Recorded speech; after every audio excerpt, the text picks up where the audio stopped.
Number 5 में problem sums है जिसको पढ़ करके क्वाड्रेटिक इक्वेशन बनाना है, इक्वेशन को फॉर्म करना है। केवल इक्वेशन फॉर्म करना है, सॉल्व नहीं करना है। अभी केवल फॉर्म करने के लिए सिखाया जा रहा है। तो कहा गया है कि 42 को दो पार्ट में डिवाइड करना है। 42 को दो हिस्से में बांट देना है। तो दो हिस्से में बांटने से हमको ये बात याद रखना है कि हमको इस चैप्टर में एक वेरिएबल से ही सम्स को बनाना है। तो एक ही वेरिएबल होना चाहिए। यहां पर हम ऐसा नहीं कर सकते कि एक पार्ट को x और दूसरे पार्ट को y मान ले, है ना। एक पार्ट को जब हम x मानते हैं तो दूसरा पार्ट क्या हो जाता है, 42 माइनस एक्स अपने आप हो जाएगा 42 माइनस। 42 को जब हम दो पार्ट में डिवाइड करेंगे तो पहला पार्ट अगर x होगा तो दूसरा पार्ट क्या होगा, 42 माइनस एक्स। अब आगे कहा क्या गया है, one part is equal to square of the other part. तो वन पार्ट है, ये अदर पार्ट है, दो पार्ट है, ये एक पार्ट है, ये दूसरा पार्ट है। हम दो तरह से, टू वेज से इसको एक्सप्रेस कर सकते हैं जैसे कहा गया। लेकिन किस तरह से करने से हमारे लिए कन्वीनियंट होगा, सुविधा होगा। जैसे हम देखते हैं ये एक पार्ट है, ये दूसरा पार्ट है, तो one part is equal to square of the other part, ऐसा भी हो सकता है। और एक तरह से ये लिख सकते हैं कि one part is equal to square of the other part. एक पार्ट दूसरे का स्क्वायर है, एक पार्ट दूसरे का स्क्वायर है। लिखेंगे कैसे हम, इस तरह से लिखेंगे, इस तरह से नहीं लिखेंगे। क्यों, अगर हम इस तरह से लिखते हैं तो इसको हमको एक्सपैंड करना पड़ जाएगा ए माइनस बी के होल स्क्वायर के फॉर्मूला में, और फिर क्या होगा, हमको ज्यादा मेहनत करना पड़ेगा। तो हम इस तरह से लिख देंगे, है ना। सबसे पहला काम हम क्या करेंगे, लेट करेंगे दोनों पार्ट को। सबसे पहले हम लेट करेंगे, let the two parts be x and 42 minus x.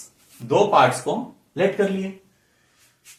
Bye the problem क्या होगा, BTP means by the problem लिख सकते हैं, अकॉर्डिंग टू द प्रॉब्लम लिख सकते हैं, अकॉर्डिंग टू द क्वेश्चन लिख सकते हैं, है ना।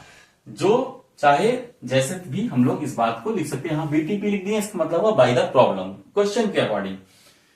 One part is equal to square of the other part. तो हम लिखेंगे ये वन पार्ट है, ये अदर पार्ट है, तो one part is equal to square of the other.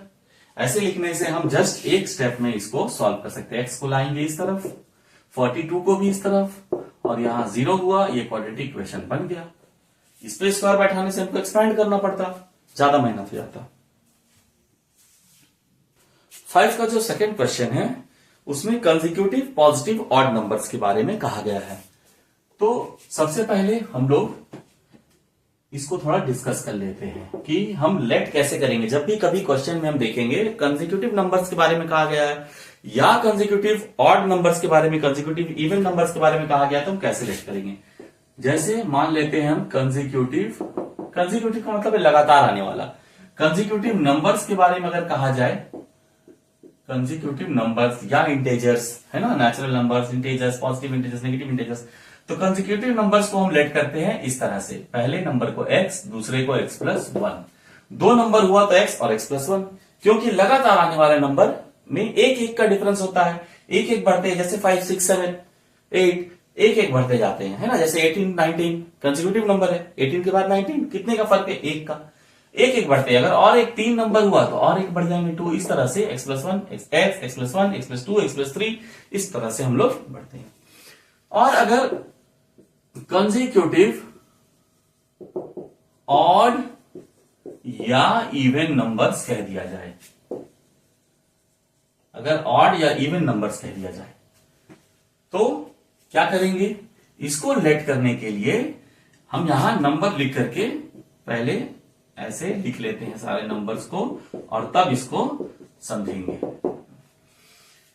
Odd, अगर ऑड कहा जाता है तो इसमें हमको ध्यान से देखना है, लगातार आने वाले ऑड नंबर्स जो है वो 1 है, फिर 3 है, फिर 5 है। ऑड नंबर्स मीन जो 2 से डिवाइड नहीं जाता है, 2 से डिविजिबल नहीं है। 1 है, फिर 3 है, 5 है, 7 है। हम कितने कितने करके स्किप कर रहे हैं, 2 2 करके। 1 से कितना ज्यादा है, 2। Then 5 is 2 more than 3, then 2 more than 5।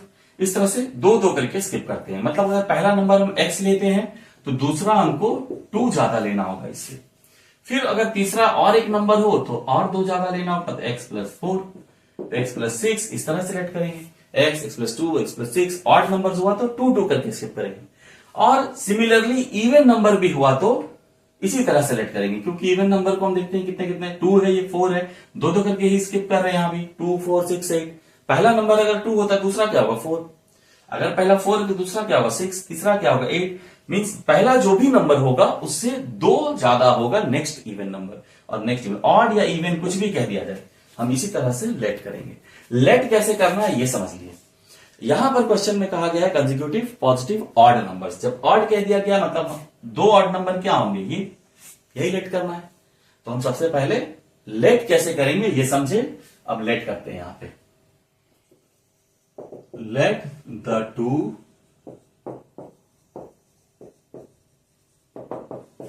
consecutive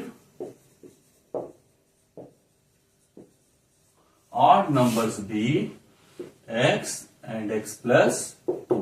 ये तो समझ में आया, ऑड है इसलिए, और इवन भी होता तो x के बाद x plus 2, दो दो करके स्किप करते हैं, लेकिन कंसेक्यूटिव नंबर्स कह देता, ऑड नहीं कहता, तो नेक्स्ट x plus 1 लेते। आगे कह रहा है कि दोनों का प्रोडक्ट 1 4 3 है, तो हम लिखते हैं बाय द प्रॉब्लम क्वेश्चन के अकॉर्डिंग क्या होगा, इन दोनों का product x into x plus 2 is 1 4 3। Implies that, multiply करते हैं ब्रैकेट ओपन करके, x square plus 2x minus 143। 143 को उठाकर इस तरफ ले आए लेफ्ट हैंड साइड में, तो 0 हो गया, इक्वेशन हमारा बन गया। इक्वेशन फॉर्म करना था बस। 5 का जो लास्ट क्वेश्चन है, थर्ड वन, वो सेम है। सेम का मतलब है उसी टाइप का है। यहां कहा गया है कि दो कंसेक्यूटिव नंबर्स, ऑड या इवन नहीं कहा गया है, दो कंसेक्यूटिव नंबर्स के स्क्वायर का सम। सबसे पहले हम लेट करेंगे। क्वेश्चन पढ़ के अब तो समझ गया ना कि लेट कैसे करना है। Let the 2 consecutive numbers be x and x plus 1। यहां हम x प्लस 2 नहीं लिए, x प्लस 1 लिए। क्यों? क्योंकि ऑड या इवन नहीं कहा गया है, जस्ट कंसेक्यूटिव नंबर्स कहा गया है। कंसेक्यूटिव नंबर्स का मतलब लगातार आने वाले जो नंबर्स है, x और x प्लस 1 दो कहा गया है, तो ऐसे ले लिए 2। अब दोनों के स्क्वायर का सम कितना है, 313 है, तो हम लिखेंगे बाय द प्रॉब्लम पहले वाले का स्क्वायर और दूसरे वाले का स्क्वायर, दोनों का सम, दोनों के स्क्वायर का सम कितना है 313। बस अब इसको सिंप्लीफाई कर लेंगे, सॉल्व कर लेंगे। इक्वेशन फॉर्म हो जाएगा एक्स स्क्वायर प्लस ये एक्सपैंड होगा a प्लस बी के होल स्क्वायर के फॉर्मूला में, ए स्क्वायर प्लस 2ab प्लस बी स्क्वायर। इसको उठाकर लेफ्ट हैंड साइड में ले आएंगे, यहां 0 हो गया। ध्यान रखना है हमेशा सब कुछ लेफ्ट में लाएंगे, राइट में 0। ये होगा 2x square plus 2x minus 312 is equal to 0। 2 को जब हम कॉमन लेंगे तो ये बनेगा ऐसा, और अब 2 को हटा देंगे। 2 को जितना सिंप्लीफाई कर सकते हैं, ये 2 कहां जाएगा, 0 के नीचे आएगा, 0/2, तो 0/2 इज 0। ये हमारा आंसर हुआ, ये क्वाड्रेटिक इक्वेशन फॉर्म हो गया।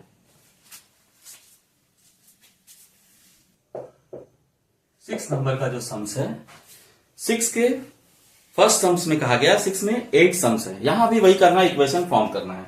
ठीक है, जिस तरह से 5 नंबर सम्स में हम लोग तीनों में इक्वेशन फॉर्म किए, इसी तरह से 6 में भी 8 सम्स है और यहां भी इक्वेशन फॉर्म करना है, क्वाड्रेटिक इक्वेशन फॉर्म करना है।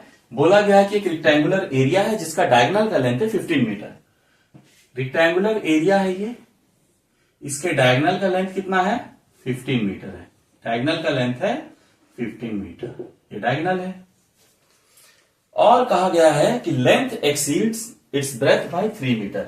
एक्सीड्स मीन्स ज्यादा, लेंथ जो है वो 3 मीटर ज्यादा है, किससे, ब्रेथ से। जब लेंथ 3 मीटर ज्यादा है ब्रेथ से, तो हम ब्रेथ को मानेंगे। ब्रेथ को अगर हम मान लेते हैं x मीटर, तो लेंथ अपने आप कितना हो जाएगा, इससे जस्ट 3 मीटर ज्यादा। अगर ब्रेथ x मीटर होता है तो लेंथ कितना होगा, दिखाई दे रहा है ना। अगर लेंथ x मीटर है, ब्रेथ x मीटर है, तो लेंथ उससे 3 मीटर ज्यादा है, x प्लस 3 है। अब हम लेंथ, ब्रेथ और डायगोनल में रिलेशन जानते हैं पाइथागोरस का, this square plus this square is equal to this square. ये डायगोनल का स्क्वायर इज इक्वल टू क्या होता है, length square plus breadth square. तो अब हम सबसे पहले लिखेंगे कि let the breadth of the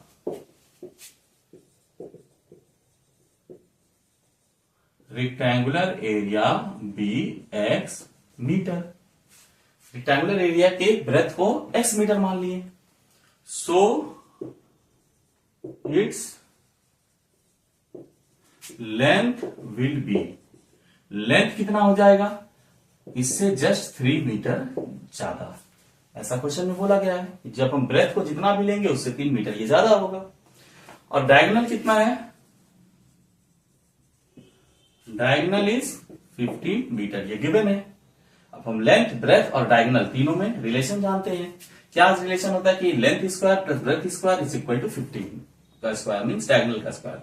हम लिखेंगे बाय द प्रॉब्लम, क्या होगा कि लेंथ का स्क्वायर प्लस ब्रेथ का square is equal to diagonal का स्क्वायर। अब इसको सिंप्लीफाई कर लेंगे तो क्या हो जाएगा, ये a प्लस बी के होल स्क्वायर में एक्सपैंड होगा, a square plus 6x plus 9 plus x square. 15 का स्क्वायर कितना होता है 225। 225 को हम लेफ्ट हैंड साइड में ले आएंगे तो माइनस 225 और राइट हैंड साइड में 0, राइट हैंड साइड में 0 बना देना है। इसको हम सिंप्लीफाई करके x square plus x square 2x square होगा 2x स्क्वायर। इसको हम यहां लिखते हैं, है ना, 2x square, x square plus x square 2x square plus 6x और plus 9 minus 225 minus 216 is equal to 0। This implies that 2 हम कॉमन लेते हैं तो x square plus 3x minus 108। अब 2 को क्या करना होगा, 2 को नीचे ले जाएंगे 0/2 तो 0 ही होगा। लिखेंगे x square plus 3x plus यहां पे माइनस 108 इज इक्वल टू 0। ये हमारा इक्वेशन फॉर्म हो गया।